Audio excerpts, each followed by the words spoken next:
sambutan sampai sing buri lembengok kul huwale suwet. Mohon maaf Pak Bupati, saya ngomongnya ya kayak gini. Saya ngaji di depan Pak Menteri ya kayak gini, di depan Jenderal bintang 2, bintang 3 ngomong saya ya kayak gini. Kok mana terima nang ngarepe bupati ya?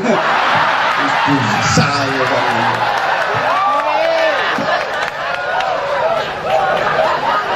Menengah kowe ngerti apa kowe? Urusan ya.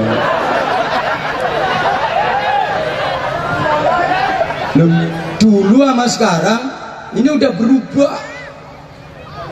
Oke, kita nggak bisa menghindari perubahan, tapi yang kita harapkan adalah perubahan yang lebih baik. Berubah tapi mudah apik. Kayak sampean-sampean minggat teko Jawa. Itu kan menginginkan perubahan kok. Alah kata orang aku barang. Gayamu merantau apa nih minggatku. Merantau apa? Minggat dari Pulau Jawa ke sini. Ini kan ingin perubahan yang lebih baik. Sampai dibilang teran katanya. Teran itu kemungkinannya 2. Ngono lho wong teran kuwi. Hei. Lek gak kekurangan ya kewirangan. Mulane minggat rene, mulane diarani teran ini bisa jadi terantangan, bisa jadi terancam. Mulane sama nokene nek wis berubah lebih baik taraf perekonomian dan kehidupannya, ojo macem-macem. Kenapa sampai timbul konflik? Karena kecemburuan sosial, karena pergesekan itu.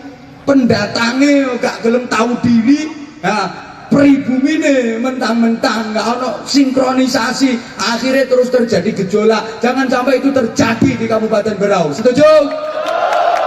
Kita semua satu rasa, satu keluarga. Dimanapun yang kita injak adalah buminya Allah. Hei, penoknya macam-macam.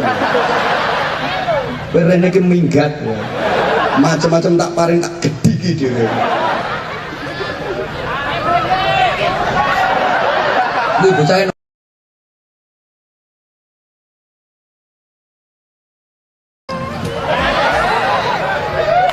Assalamualaikum warahmatullahi wabarakatuh. Bismillahirrahmanirrahim. Alhamdulillahilladzi an'amana bi ni'matil iman wal islam wa amarna bil ittihadi wa silatil arham. Asyhadu an la ilaha illallah wahdahu la syarika lah al-malikul allam wa asyhadu anna muhammadan abduhu wa rasuluh khairul anam.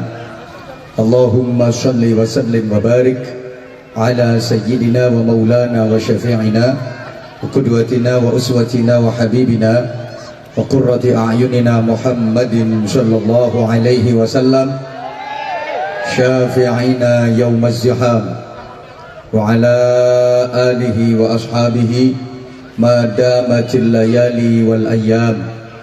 Subhanaka la ilma lana illa ma 'allamtana innaka antal alimul hakim. Rabbi shrah li sadri wa yassir li amri wahlul 'uqdatam min lisani yafqahu qawli waj'al li waziran min ahli. Rabbana atina min ladunka rahmah wa hayyi' lana min amrina rasyada. Amma ba'du, sa'adatal muhtaramin, ulama'ana al-amilin ar-rasikhin al-mukhlisin, para alim, para bapak kiai, para tuan guru, para ibu nyai, masyayikh, asatid yang dimuliakan Allah dan yang wajib sama-sama kita ta'zimi. Pejabat pemerintah dalam semua tingkatannya yang sama-sama kita hormati, kita cintai, kita banggakan, Bapak Bupati Berau, Bapak Haji Muharram SPD MM, apal lalu, beserta Ibu, Bapak Wakil Bupati, beserta Ibu, Bupati Berau periode 2005-2015, Pak Muharram, beserta Pak Haji Pak Makmur bersama Pak Haji Ahmad Rifai, Ibu Ketua Dewan Perwakilan Rakyat Daerah Kabupaten Berau beserta seluruh anggota Dewan Perwakilan Rakyat Daerah yang berkesempatan hadir, Forum Komunikasi Pimpinan Daerah Kabupaten Berau, para pimpinan SKPD, Ketua DPP Ika Pakarti, Ketua DPD Ika Pakarti Kabupaten Berau, para ketua dan seluruh paguyuban yang ada di wilayah Kabupaten Berau, rekan-rekan panitia, dulur-dulur, jamaah sekalian, terutama para sesepuh yang asapnya ampuh, para sesepuh yang bisa disesep dan bisa dipuh. Karenanya sesepuh harus saya dahulukan, sebab kemungkinan besar sesepuh juga akan mendahului saya matinya. Ya, meskipun namanya mati itu nggak mesti, segala kemungkinan bisa terjadi. Mungkin yang sepuh duluan, saya belakangan. Mungkin apa enggak? Atau sebaliknya, saya belakangan, yang sepuh duluan. Silakan, segala kemungkinan bisa terjadi. Dan kematian itu bahkan bisa terjadi secara tiba-tiba, tak terduga.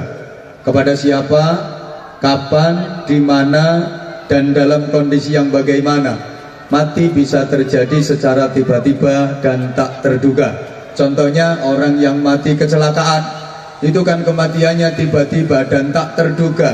Subhanallah, dulur-dulur, kejadian itu baru saja menimpa teman saya sendiri.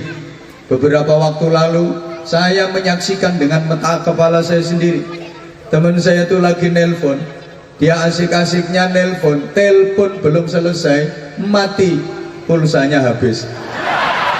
Jadi kaget lah, mati mendadak sebab pulsanya habis. Kematian bisa terjadi secara tiba-tiba dan tak terduga.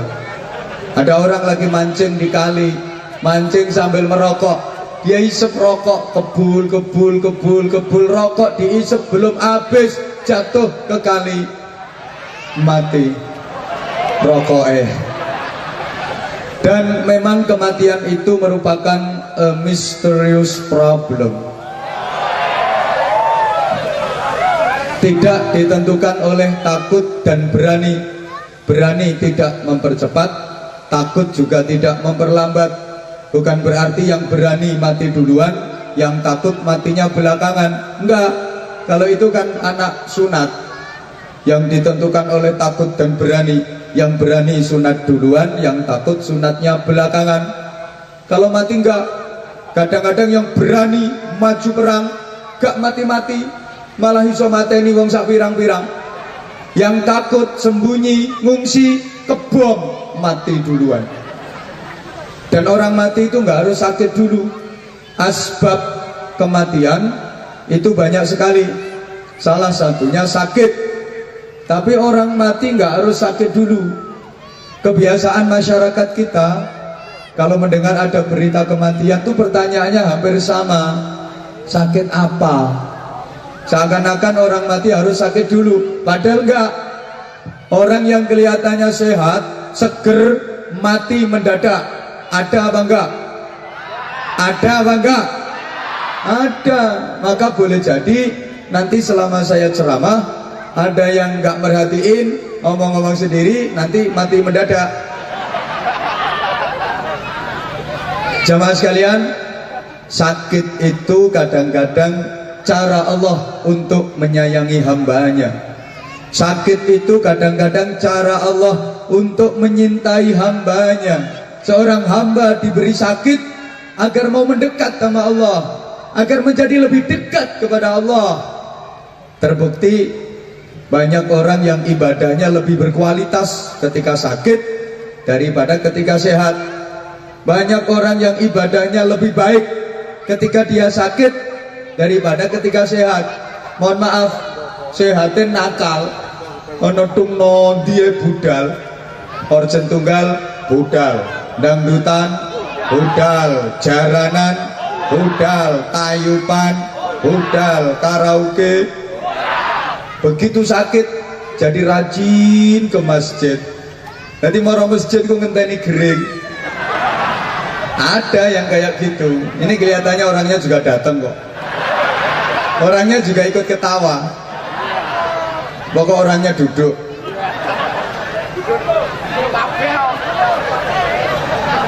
Jadi ada orang tuh ibadahnya lebih berkualitas dan lebih baik ketika dia sakit daripada ketika sehat. Sehatnya ndablek.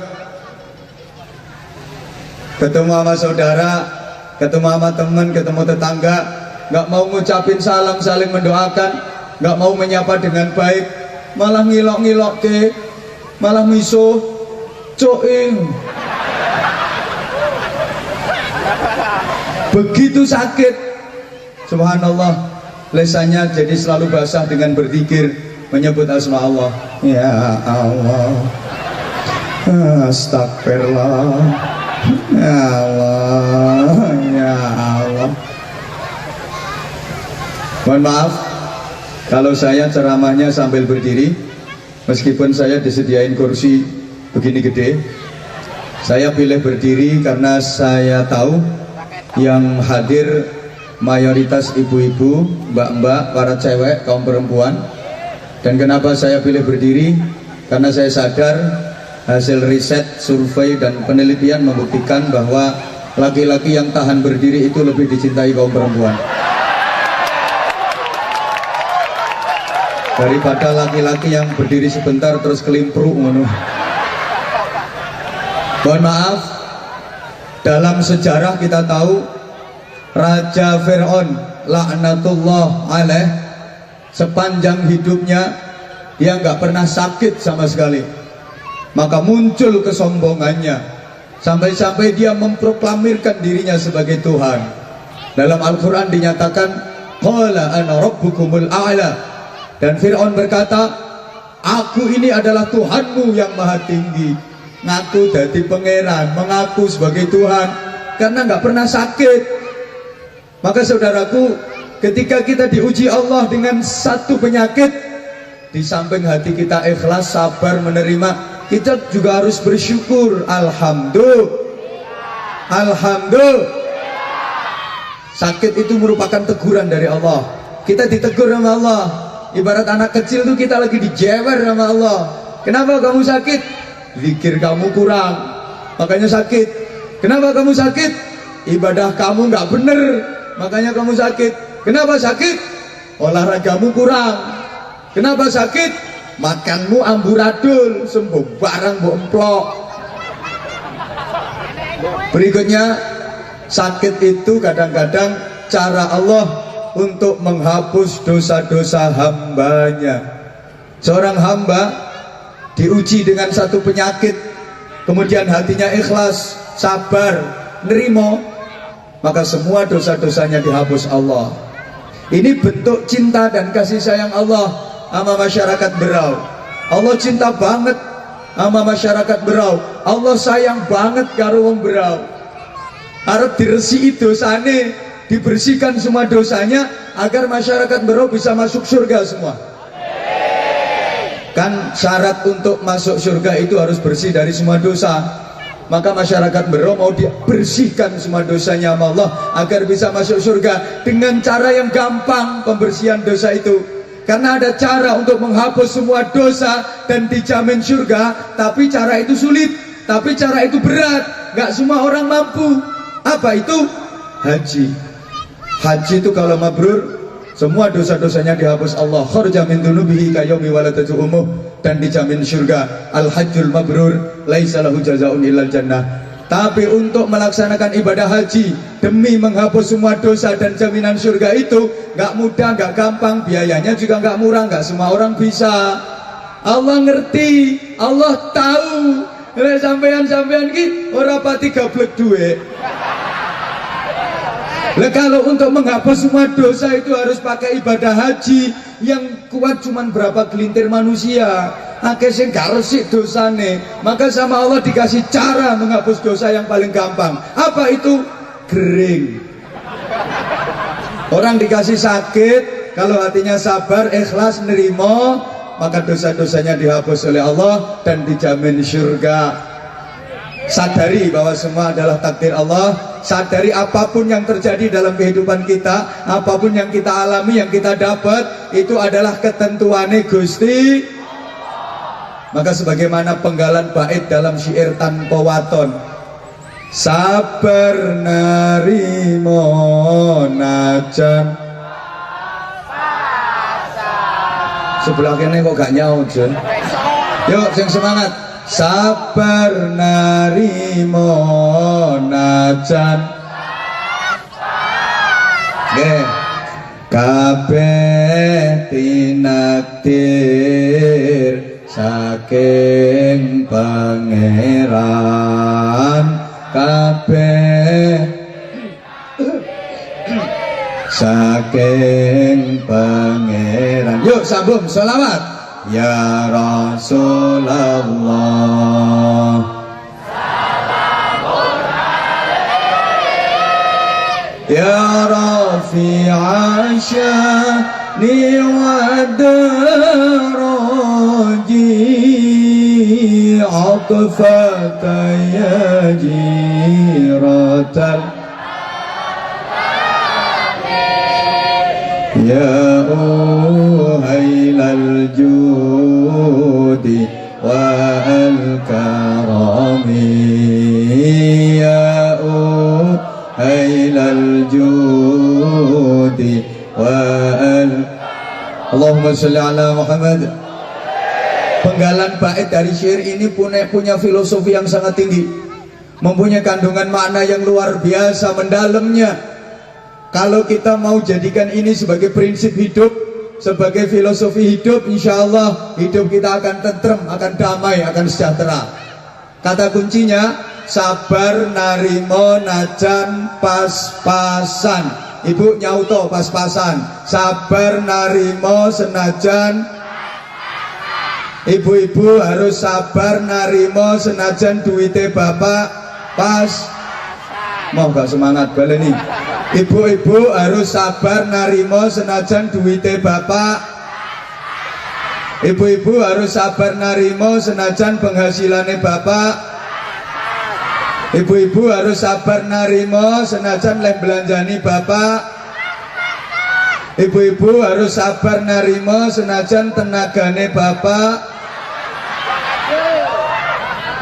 Sama, ayo nyaut bapak-bapak. Harus sabar narimo senajan masaane ibu. Bapak-bapak harus sabar narimo senajan pelayanane ibu. Bapak-bapak harus sabar narimo senajan leh ngeladeni ibu. Bapak-bapak harus sabar narimo senajan wajahe ibu.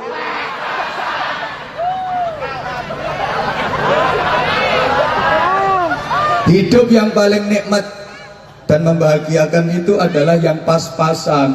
Sampai pun rizki yang paling nikmat itu ya yang pas-pasan.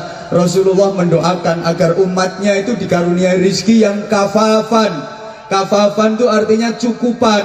Dalam bahasa lain pas-pasan. Paling nikmat, pas-pasan itu paling enak. Pas pengen beli mobil ada duit, pas pengen bangun rumah ada duit. Itu namanya pas. Allahumma sholli ala Muhammad. Berikutnya mudah-mudahan acara malam hari ini, forum silaturahim malam hari ini menjadi titik tumpu dan mediasi turunnya rahmat Allah untuk Kabupaten Berau khususnya dan untuk Indonesia pada umumnya. Sehingga ke depan Kabupaten Berau khususnya dan Indonesia pada umumnya menjadi negeri yang seperti selalu disanjung Allah dan itu diabadikan dalam Al-Quran. Negeri Sabah yang baldatun thayyibatun wa rabbun ghafur. Dalam bahasa agama mungkin kalau kata sederhananya barokah. Kehidupan yang paling nikmat dan membahagiakan itu adalah kehidupan yang barokah. Betul? Allahumma sholli ala Muhammad. Kita diajari satu doa oleh Allah. Rabbi anzilni muzalam mubarakan wa anta khairul munzilin. Ya Allah, tempatkanlah aku dimanapun, kapanpun, dalam kondisi bagaimanapun, pada posisi yang selalu Engkau beri barokah. Karena memang hidup yang paling nikmat adalah hidup yang barokah. Nyauto, keluarga yang paling bahagia adalah keluarga yang barokah. Yang dinamakan istri solihah itu ya istri yang bisa membawa kehidupan keluarganya barokah. Anak-anak yang solihin solihat itu juga anak-anak yang mampu menimbulkan dalam keluarga itu namanya barokah. Jabatan yang paling baik adalah jabatan yang barokah.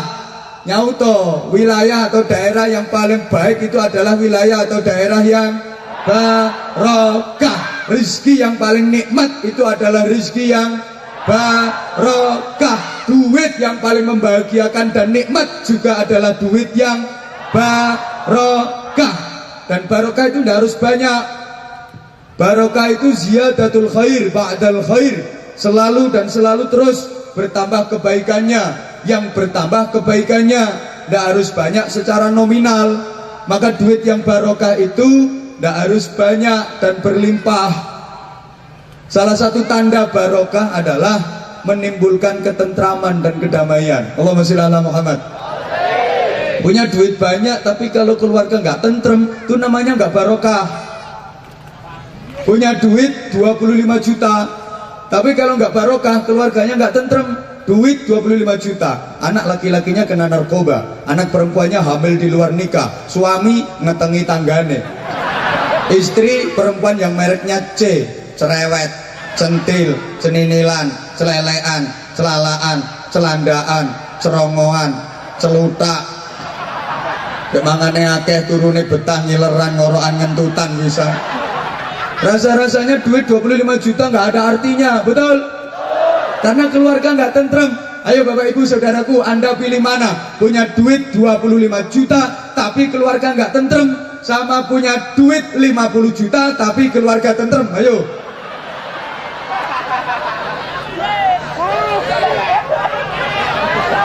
Maka sesungguhnya Pak Bupati mohon maaf, daerah yang barokah, daerah yang baik itu bukan ditentukan oleh pembangunan fisiknya yang luar biasa, infrastrukturnya yang bagus-bagus, fasilitasnya lengkap, gedung-gedung yang tinggi, menjulang, mencakar, mendung, langit keduren bro.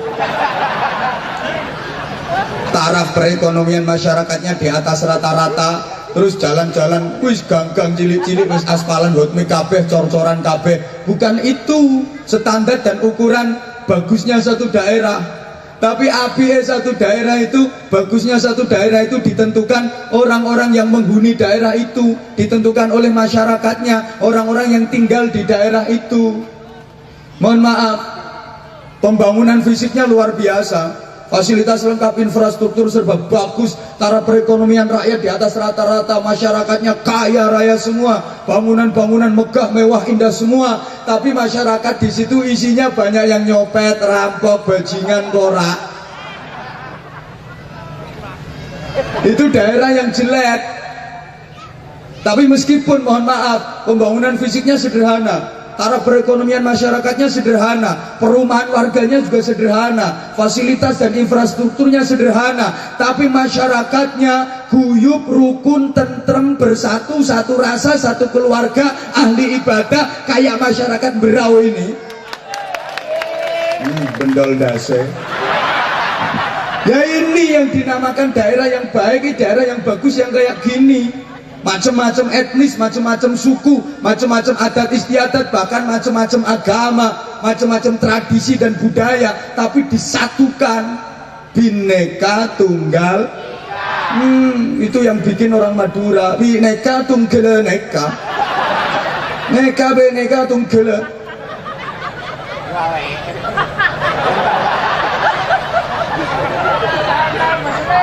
Kayak standar dan ukuran bagusnya rumah itu bukan enggak dari biaya pembangunannya yang habis 20 miliar, bahan bangunannya serba kristal, semuanya impor dari luar negeri.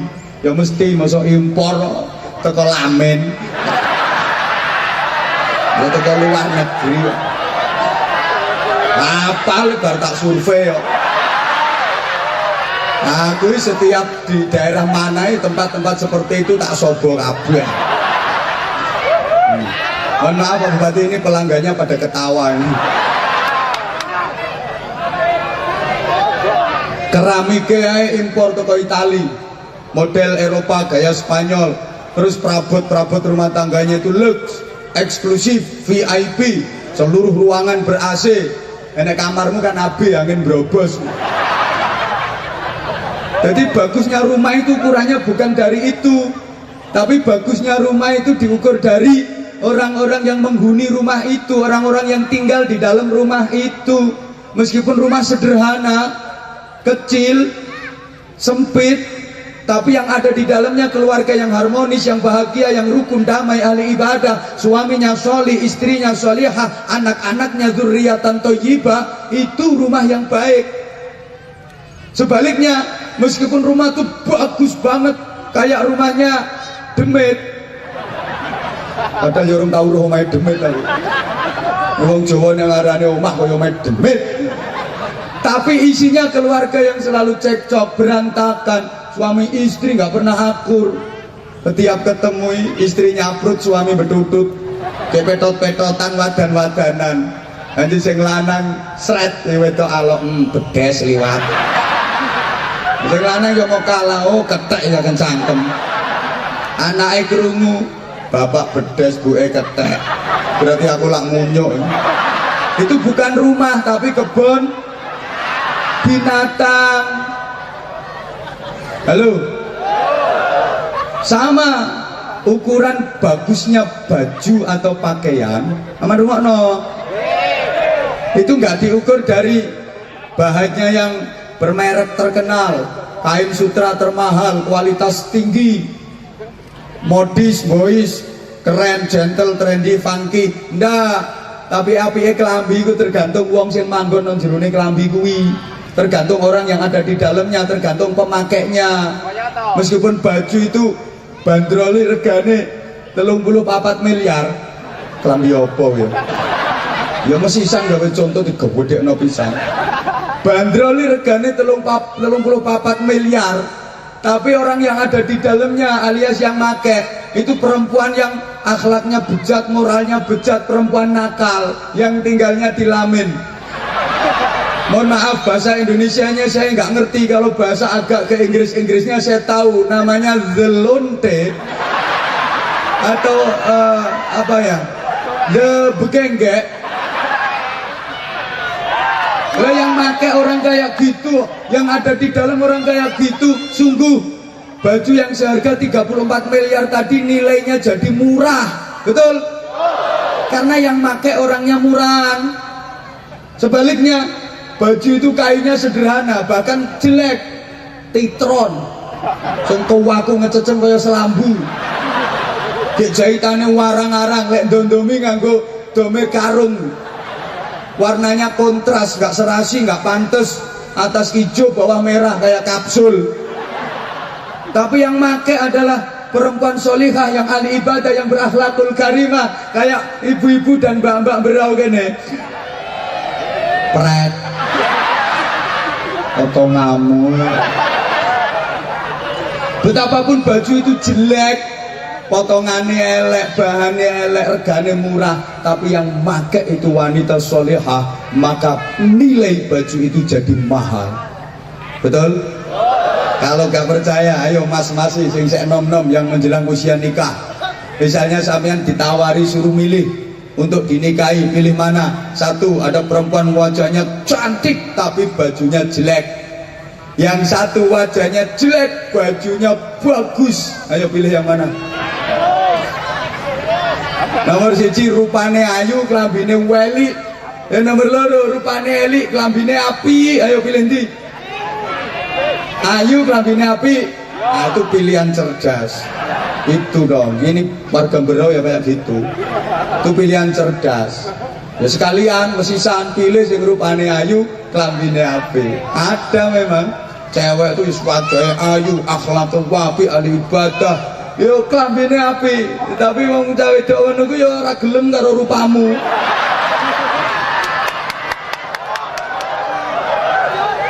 gak level. Cawe itu nek kaya ngono ku geleme paling gak yo karo aku.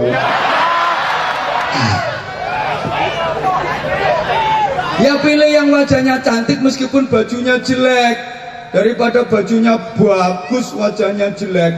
Baju itu apa? Nggak penting. Malah kalau udah jadi istri enakan kalau nggak pakai baju kok. Maka masyarakat yang baik akan terwujud, akan terbentuk dari komunitas terkecil yang namanya keluarga. Dalam hidup rumah tangga itu sebagai pilar utama adalah suami istri. Ingat, ukurannya dalamnya. Sebagus apapun bentuk rumah itu, semegah dan semewah apapun bangunan rumah itu, kalau yang di dalam isinya kambing, namanya ya kandang. Betul? Ayo nyauto bro, ben semangat aku. Sebagus apapun bentuk rumahnya, semegah dan semewah apapun bangunan rumah itu, kalau yang di dalam isinya kambing, kerbau, sapi, namanya. Sebagus apapun bentuk rumahnya, semegah dan semewah apapun bangunan rumah itu, kalau yang di dalam isinya orang sakit, namanya ya rumah. Apalagi yang ada di dalam itu orang sakit jiwa, namanya rumah sakit. Rumah kayak istana, megah, mewah, indah, tapi yang di dalam isinya mak lampir, nini pelet, gerandong, jerangkong, sundel bolong, itu namanya rumah hantu. Tapi meskipun rumah itu kecil, sederhana, wis cilik, manggone pinggir kali, rodok reot, gentengnya pecah, lewaya udan trocoh, bocor, tipenya RSSSSSSSSS, rumah sangat sempit sekali sampai sulit senggama, sulit sendenan, sulit selonjor, selalu sesek-sesekan.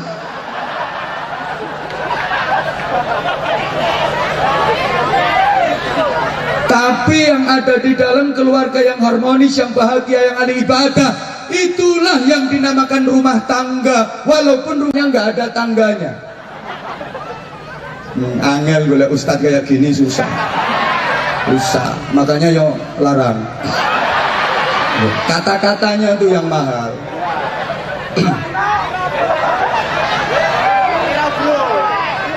Artinya menilai sesuatu itu jangan dari luarnya saja, dari dalam. Bukankah Allah juga begitu kalau nilai hambanya, menilai manusia?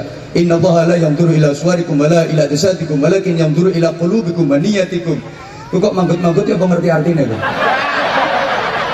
Orang ngerti gayane ngomong. Mesti wong jenegara to we. Orang ngerti manggut-manggut.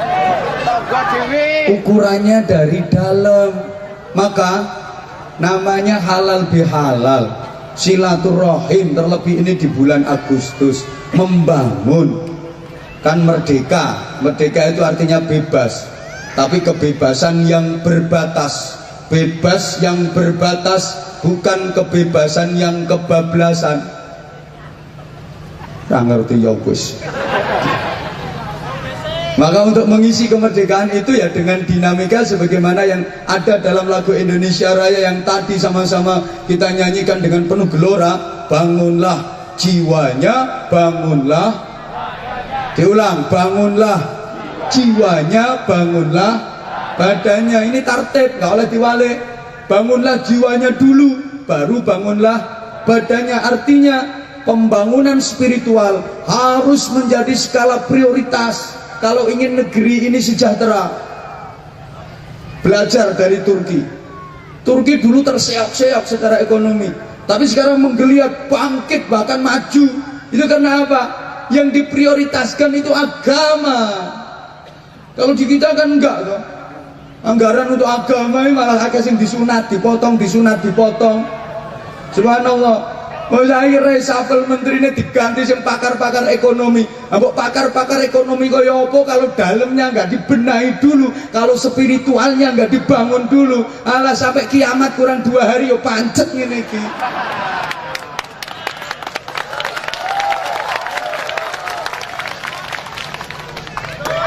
Saya sangat setuju dengan slogannya dan Pak Presiden Pak Jokowi.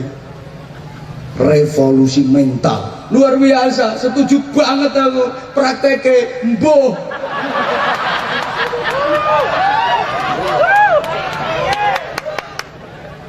Kita sekarang hidup di zaman dimana kita nggak bisa menghindari yang namanya perubahan. Betul? Wis to sampean gak ngerti ya wis nyaut betul. Urusane ben cepet, Bro. Wis dalu iki. Kaken sambutan.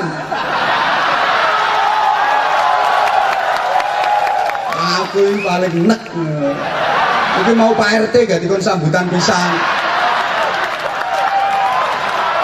Wacarane sambutane 24. Untungnya Pak Makmur gak kon sambutan pisan. Pak Ripai sambutan pisan. Tak tinggal mulai aja. Saya itu kalau ngaji dimanapun ngisi ceramah, begitu saya sampai duduk sebentar langsung naik pentas. Gak kaya iki sambutan. Sambutan. Sampai sing buri lho bengok kul huwale suwet. Mohon maaf Pak Bupati, saya ngomongnya ya kayak gini.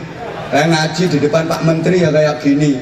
Di depan Jenderal bintang 2, bintang 3 ngomong saya ya kayak gini. Kok mana terima nang ngarepe bupati ya? Bisa ya Pak.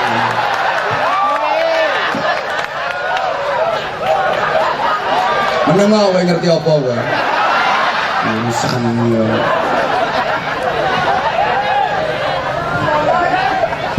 Dulu sama sekarang ini udah berubah.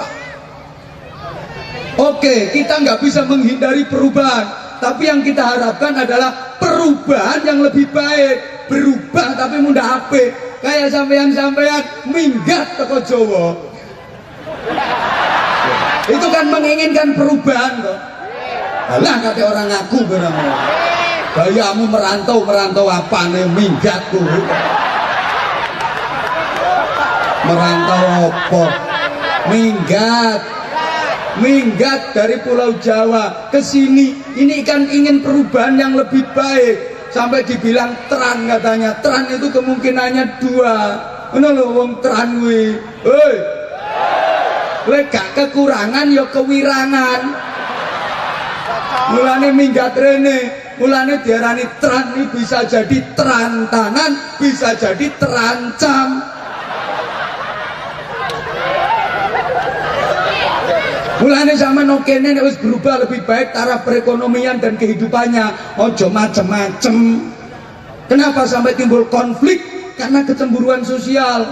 Karena pergesekan itu. Pendatangnya gak gelem tahu diri.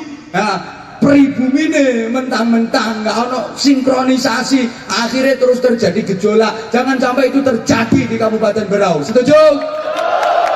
Kita semua satu rasa, satu keluarga. Dimanapun yang kita injak adalah buminya Allah. Hei, penoknya macam-macam. Berene ki minggat, macam-macam tak paring tak gede gitu.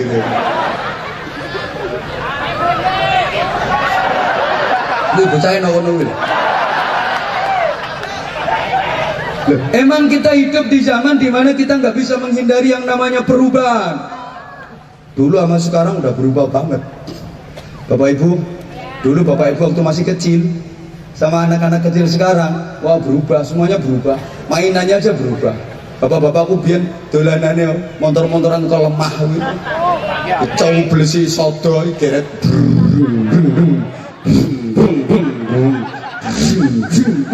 Mesinnya yang cocok kuwi. Sekarang serba elektrik. Halo, ibu-ibu biyen dolanane ya karet, undak, dakon, kasti. Saiki Pokemon. Nah, kalau soal Pokemon sebenarnya bukan sekarang, itu yang ngawiti wong Madura. Wis biyen Pokemon. Ketinggalan karo Madura, Pokemon.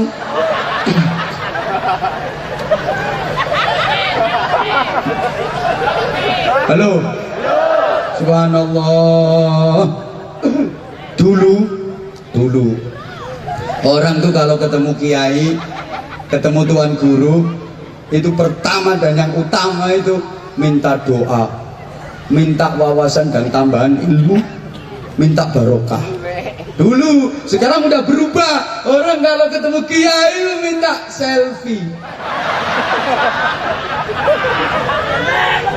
Jaluk foto. Lek wong biyen petuk kiai ku njaluk donga, njaluk ilmu, njaluk barokah. Lah saiki gak, njaluk foto kiyaine dijak selfie. Saya tuh ngisi ceramah dimanapun tempat, begitu datang belum dikasih minum, belum apa wis disuguhi kamera HP. Nondinggon gitu. Dulu kalau ada kiai ngomong didengerin, dicerna, diperhatikan, dihayati, diamalkan. Sekarang udah berubah. Kalau ada kiai ngomong, ditulis, di-share, di-like, di-komen.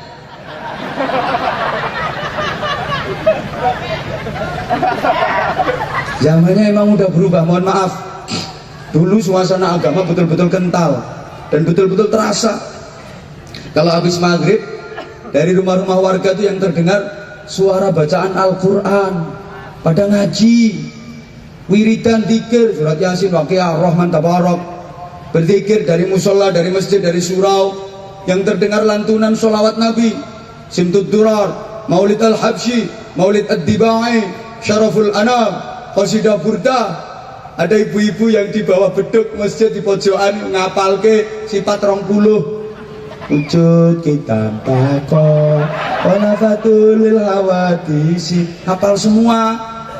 Yang anak-anak belajar baca Al-Quran mulai ngapal ke huruf hijaiyah, alif ba ta ta jim ha kha dan dang rusa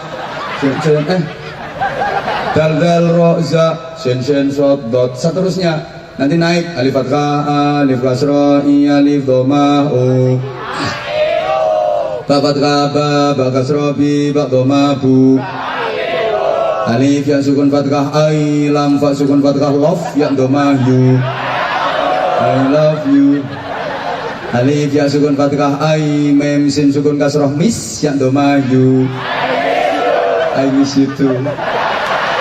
Yuk semangat, semangat. Tak kata, tak kasroti, tak domatu. Sing banter mem kama, tak kata, mem domamu. Matamu dhewe. Wong kok mata-matamu. Itu dulu. Tapi sekarang udah berubah.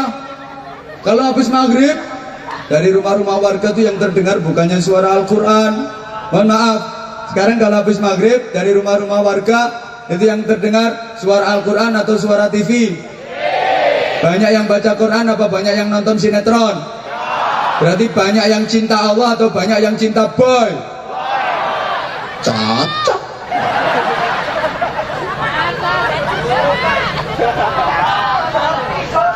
Kita nggak bisa menghindari perubahan. Oke, berubah ya berubah, tapi berubah itu harus lebih baik. Satu. Dua, kita hidup di zaman dimana kita nggak bisa menghindari yang namanya persaingan. Hidup di zaman seperti ini, kalau kita nggak mampu bersaing, maka nasibnya dan akibatnya oek. Jadi apapun, profesi apapun, kondisi apapun, kalau nggak mampu bersaing, nasibnya, ayo nyauto, nasibnya. Jadi petani nggak mampu bersaing, maka panenannya. Jadi pedagang nggak mampu bersaing, jangankan keuntungannya, modalnya aja.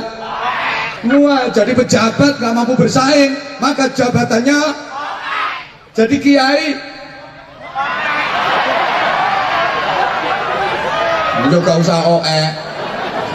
Loh, iya, kiai pun sekarang harus mampu bersaing. Kalau nggak mampu bersaing ya matur suwun. Loh, artinya bukan bersaing sesama kiai, enggak. Ya bersaing dengan kegiatan yang lain. Kalau ingin Islam tetap eksis, tetap istiqomah, tetap syiar, kiai-kiai harus mampu bersaing. Maka jamaah yang hadir di pengajian jangan sampai kalah dengan yang datang di konser dangdutan. Nah kalau kiai nggak mampu bersaing, nggak mampu menyedot jamaah, nggak mampu mengumpulkan jamaah, pengajian kalah rame karo dangdutan. Kegiatan agama selalu sepi, sedangkan kegiatan-kegiatan yang berbau maksiat selalu rame, maka Islam akan habis terkikis. Maka kiai harus mampu bersaing, bro.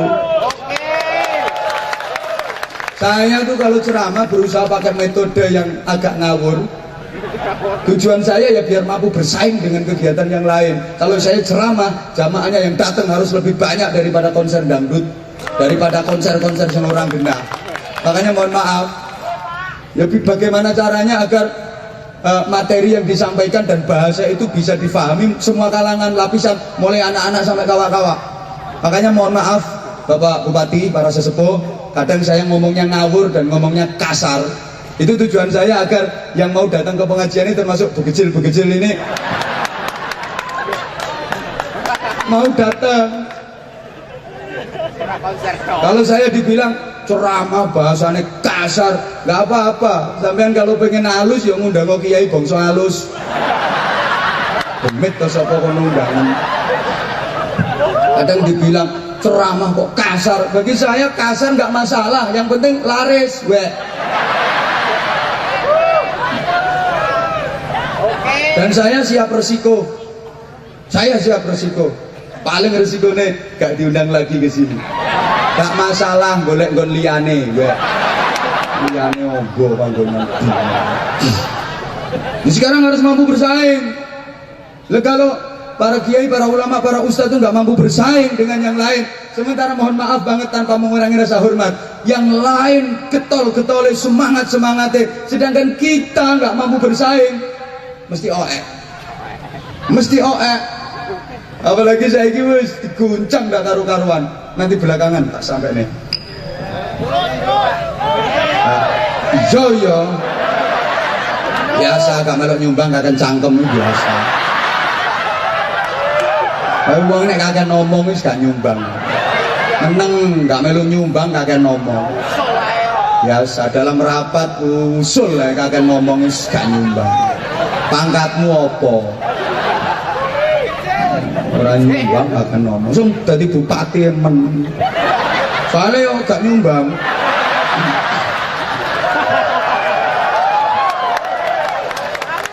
Nyumbang sambutan tok sapa sing ora iso. Kabeh wong yo iso nyumbang sambutan.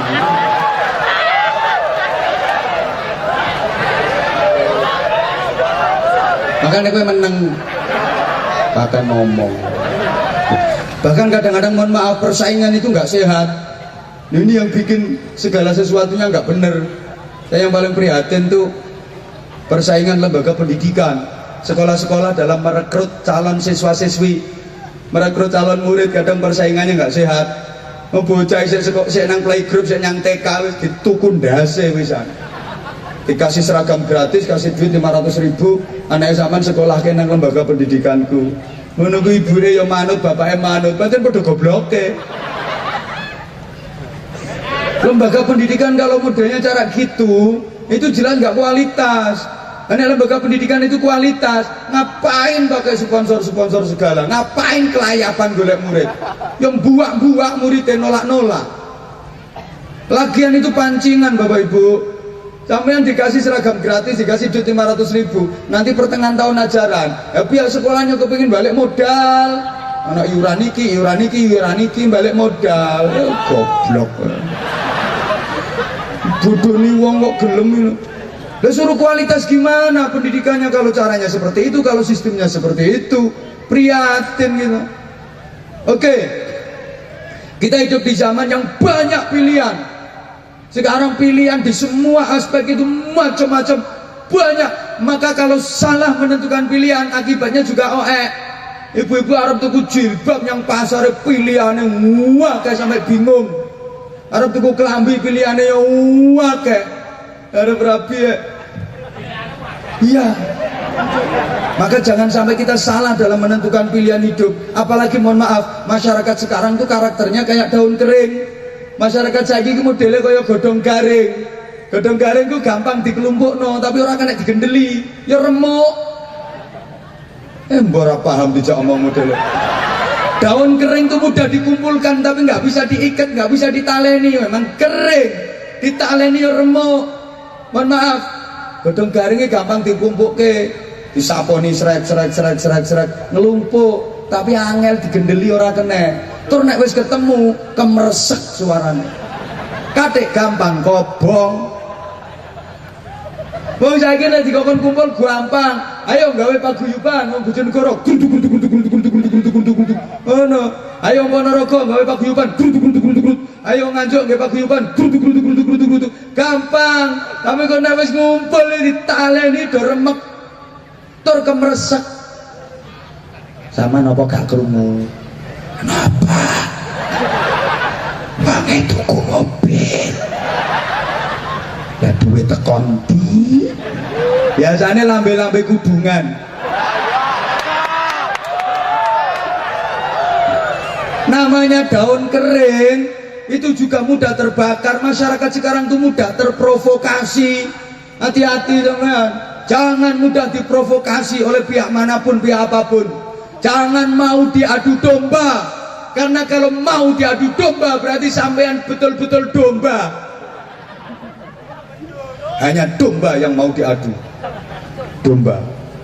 Ini subhanallah, akhir-akhir ini kan ada paham-paham yang gak mau menerima Pancasila sebagai falsafah negara. Padahal NKRI harga mati dan Pancasila itu sudah merupakan kesepakatan dari seluruh komponen bangsa. Harus dirubah itu bangsane sing ngerumuske Pancasila bae kok. Itu para ulama, para kiai itu yang merumuskan Pancasila. Buktinya ketika Bung Karno ditanya, "Bung, Pancasila itu gimana? Bener apa enggak?" Apa jawab Bung Karno? Tanya sana sama Kiai Hasyim Asy'ari, tanya sama para kiai, sama Kiai Bapak Hasbullah. Bung Karno jawab sendiri seperti itu, dan saya ngerti sendiri waktu saya baca buku itu ada keterangan kayak gitu.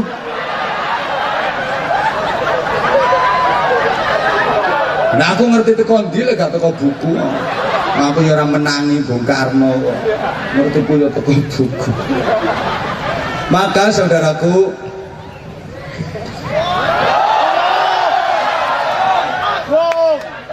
nggih.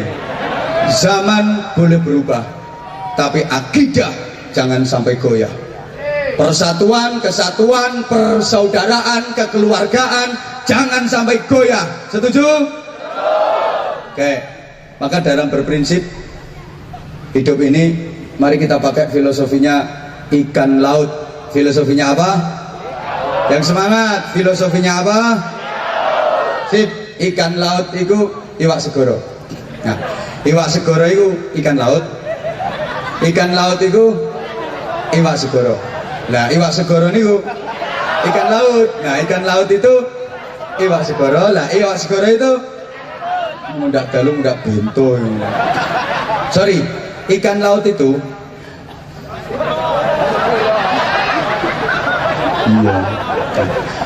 Iwak segoro itu ya salahku dewe. Ikan laut atau iwak segoro, ayo nyauto, akan lambe.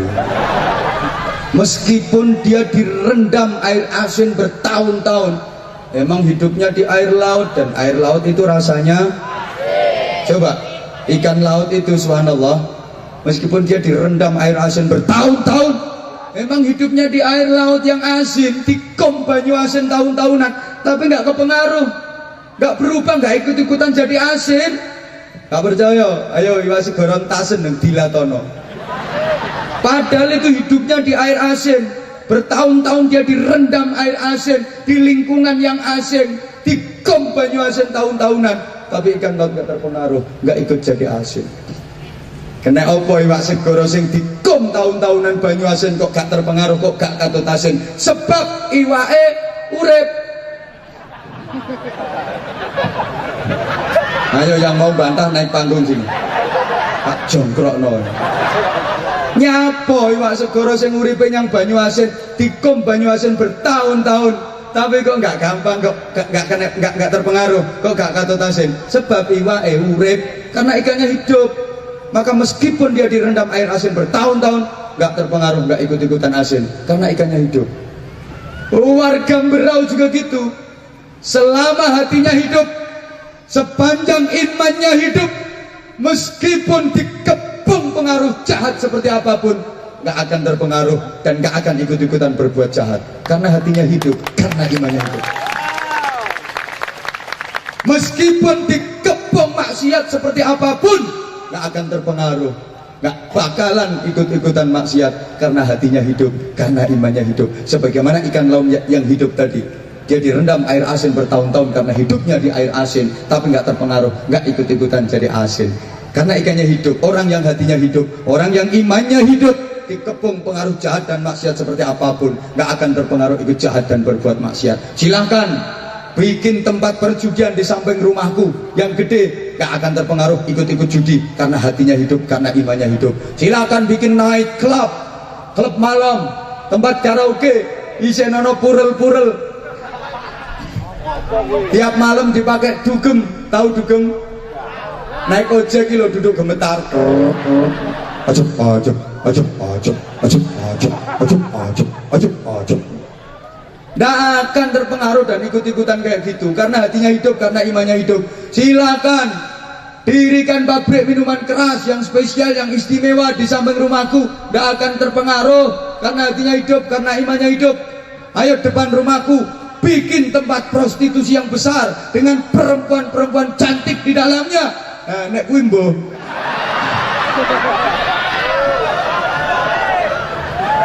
nggak akan terpengaruh, gak kudu kengko, nggak kudu ikut-ikutan. Kenapa? Hatinya hidup, imannya hidup. Tapi mohon maaf, ikan laut itu kalau mati dia mudah terpengaruh. Tergantung kondisi, tergantung lingkungan, tergantung diapake.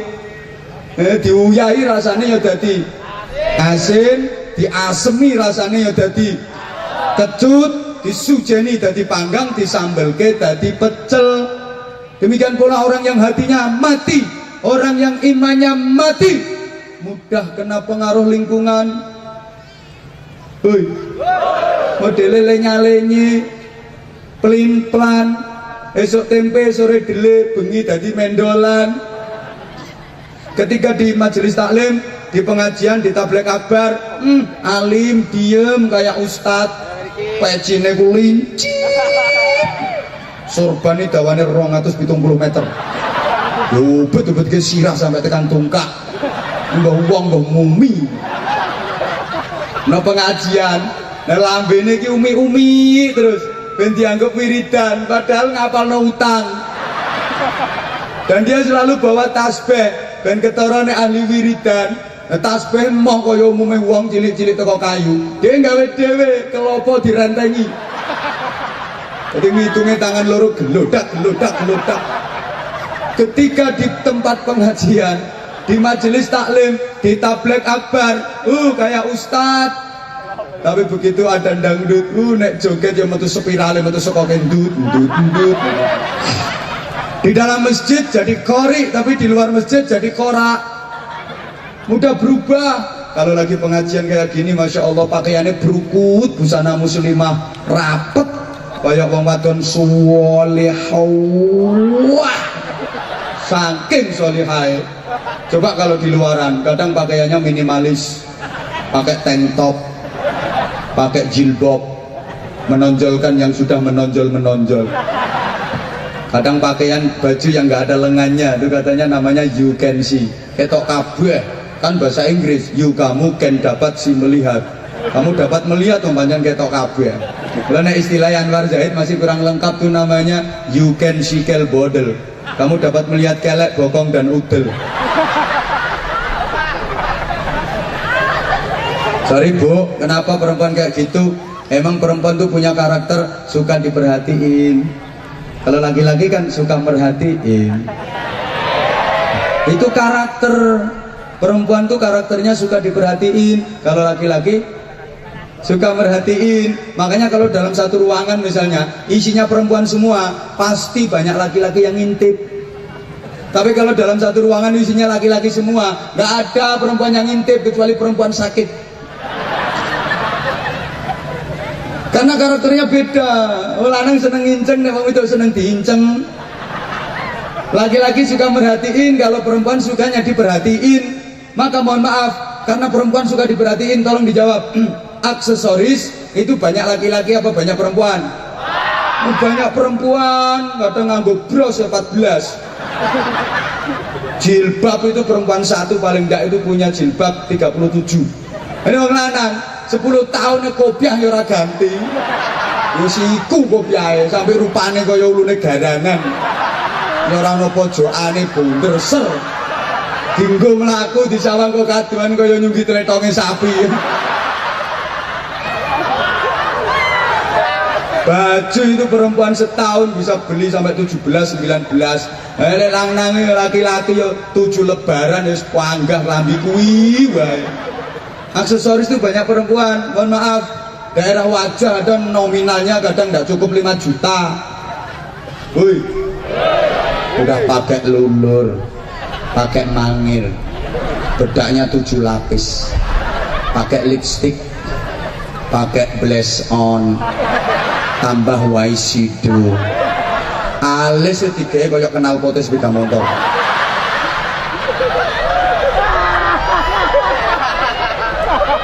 Itu masih ditambah bulu mata palsu yang anti badai. Bulu mata kalau dulu kan cukup dijepit, dijentit no. Sekarang pasangan itu bulu mata, bahasa Inggrisnya aidep. Aidep itu kalau dipakai kedep kayak kepiting jalan.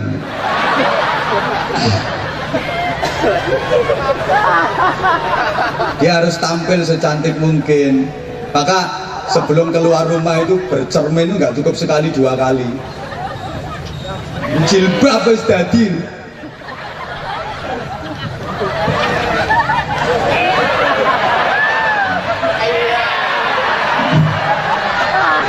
Maka kalau kita masuk ke satu kamar, kalau di situ banyak cermin, masuk ke kamar, kalau di situ ada cermin besar, itu tandanya kamar cowok apa kamar cewek? Kamar cewek, akeh cermine. Ini kamar cowok paling ya pecahan spion. Iku yang mergono kecelakaan ini dia orang Arab nulungi yang juga spion itu. Mohon maaf, Ibu. Cukup orang lagi waktunya. Ibu, mohon maaf, emang perempuan sekarang tuh suka kayak gitu. Kadang lebih mementingkan suami orang daripada suaminya sendiri. Kalau mau ketemu suami orang, make up nggak cukup 1 jam 2 jam. Pakaian yang paling bagus, parfum 2 botol di KBG. Yang ini ayu-ayu padahal mengarep ketemu Anwar Zahid.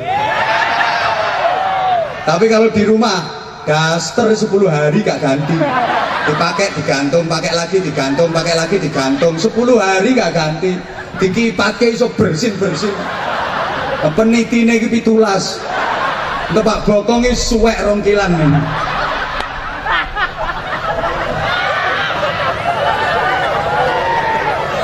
Maka Ibu mohon maaf, jangan heran kenapa suami kadang nggak betah di rumah, lebih betah neng warung timbang neng omah. Neng warung betah tapi neng omah ra betahnya apa? Beda edisi, beda servis. Yang warung ini baru datang pagi Pak, Bapak enjing, monggo pinara. Kowe tahu bojomu teko mbok ono kene. Kondi wae lagi teko keluyuran ae. Rumah keluyuran ae. Ya warungnya lagi teko enjing Pak, monggo pinara. Langsung ditawani ngersakaken nunjukan nopo, kopi nopo teh. Kowe tahu nawani bojomu ngono kuwi. Wonge kok njaluk kopi, langsung digaweke dengan senyum, gawene nganggo senyum ramah. Kowe cara gelem gawekno nek lambemu maju lincip. Cangkem irung bathuk ngelumpuk dadi siji ngono. Bakul warunge kopi dadi diaturke, monggo kopine dipun unjuk. Lha nek kowe, lho kopine dadi. Nek warung boten bakul niku kopi diaturke, dibaturi lungguh, dijajari, ditangleti, pripun pekerjaane, pripun ngono. Wong kopi urung entek wis ditawani melih, nambah napa mboten. Nah kowe bojomu lagi njaluk kopi pisane mbok getaki, kopak kopi, kopak kopi, kopak kopi. Ngombe kopi urung entek wis mbok obrak, nggak budal wis awan iki lho wis awan. Kawanen ngono budal. Sik kobu karek kurang sak seruputan. Sak sik. Nah cepet nanti kokop.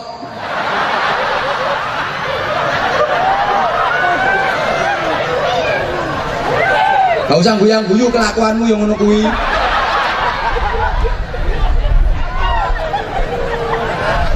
Bu.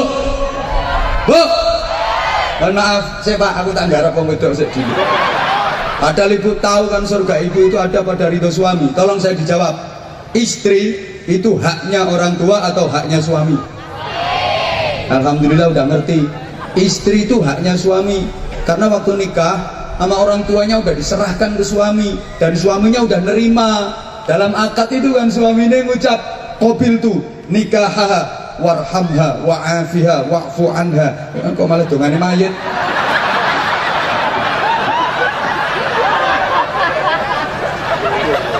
Suami udah nerima qabil tu nikahaha wa tazwijaha bil maril madkur. Berarti istri itu secara hukum haknya suami, bukan haknya orang tua. Tapi kalau suami itu haknya istri atau haknya orang tua? Mbora nyautok, rupamu ke ayu-ayu tiba-tiba on. Kalau suami itu haknya istri atau haknya orang tua? Haknya orang tua. Maka dalam hukum suami dihadapkan pada kepentingan yang bersamaan antara istri dengan orang tuanya. Suami harus lebih mendahulukan orang tuanya daripada istrinya. Tapi kalau istri dalam kepentingan yang bersamaan harus lebih memprioritaskan dan mendahulukan suaminya daripada orang tuanya. Contoh, ibu, misalnya ibu dalam waktu yang bersamaan dipanggil bapaknya sama dipanggil suaminya, maka ibu sebagai istri harus lebih mendahulukan panggilan suaminya. Tapi ya izin sama bapaknya, bapak mohon maaf bapak, maaf pak, saya lagi dipanggil ayahnya Randy. Bentar ya bapak, nanti kalau urusan sama ayahnya Randy udah kelar, udah selesai. Udah nih? Oh guys, berarti didongani. Gimana? Langsung doa apa lanjut? Lanjut apa langsung doa? Ya ini lanjut jojo bubar ya, aku ngomong dewe kayak beto aku. Embo. Allahumma sholli ala Muhammad. Ngaji terus, ngaji terus. Woi, ngaji terus, oke? Okay? Insya Allah ndak hujan, terus tenang aja sampean. Agar wawasan kita tambah, agar keilmuan kita tambah. Orang kalau wawasan dan keilmuannya luas, maka sikapnya jadi luwes. Allahumma sholli ala Muhammad. Saya ulang, orang itu kalau wawasan dan keilmuannya luas, pasti sikap hidupnya luwes, gak kolot, gak mudah menyalahkan orang lain, gak anti kritik. Nah sekarang tuh banyak orang yang kelihatannya pinter tapi pandangannya picik, tapi wawasannya sempit. Halo, bagaimana syair timbang aku gak di rumah no? Ada kang apal Quran, seneng ngafirke marang liyane. Kalau saya seperti itu, nyapa lebih karo wong sugih. Hei, jabatan mau disombongkan, berapa lama jabatanmu? Terakhir di dunia ini jabatanmu tetap almarhum. Jadi komandan Lim masuk, dia berdiri di puncak gunung, maka dia melihat orang-orang yang di bawah kelihatan kecil semua. Kecil semua, orang-orang itu kecil. Dia nggak sadar bahwa dia dilihat dari orang-orang yang di bawah juga nampak sangat kecil. Maka sesungguhnya orang sombong itu kecil nilainya. Belajarlah untuk selalu rendah hati dan rendah hati. Bukan rendah diri tapi rendah hati. Rendahkan hatimu serendah-rendahnya hingga tak seorang pun yang akan dapat merendahkanmu. Tolong. Status Facebook itu api, itu kok lagi galau. Temennya. Tabel ini, man tawadhu'a lillah rafa'ahullah. Siapa yang rendah hati karena Allah, justru akan diangkat derajatnya setinggi-tingginya oleh Allah. Rendahkan hatimu serendah-rendahnya hingga tak seorang pun yang akan dapat merendahkanmu. Orang yang rendah hati takkan pernah bisa direndahkan oleh apapun dan siapapun. Belajarlah untuk selalu mengalah dan terus mengalah hingga tak seorang pun yang akan dapat mengalahkan. Kata-kata itu larang itu. Kadang dibilangin kayak sini suka bantu kamu, tanggal orang ketemu buka mana, tekan wareng nanti ketemu, wareng orang ketemu buka mana, gua ketemu nogone, bubur-bubur, orang ketemu nogone tarangan bubur, yang orang petuk gua ketemu nogone, bubur bosok, Belum ketemu nenek moyang kita sama-sama seorang pelaut. Buktinya ada nyanyian nenek moyangku sama. Kalau belum ketemu juga pasti kita akan ketemu di nasab Nabi Adam alaihissalam dan Ibu Hawa. Maka hakikatnya kita semua di sini adalah saudara, tidak ada yang lain. Betul? Al-Fatihah. Bismillahirrahmanirrahim. Alhamdulillahirabbil alamin arrahmanir rahim maliki yaumiddin. Iyyaka na'budu wa iyyaka nasta'in ihdinas siratal mustaqim. Siratal ladzina an'amta 'alaihim ghairil maghdubi 'alaihim waladdallin. Alhamdulillahi rabbil alamin. Allahumma ij'al jam'ana jam'an marhuma wa silatan mubarakah wa tafarruqana min ba'dihi tafarruqan ma'suma. Allahumma innaka ta'lamu dhunubana faghfirha wa innaka ta'lamu 'uyubana wa bil afiyati hasanah wa qina sallallahu ala Muhammadin walhamdulillahi rabbil alamin. Assalamualaikum warahmatullahi wabarakatuh.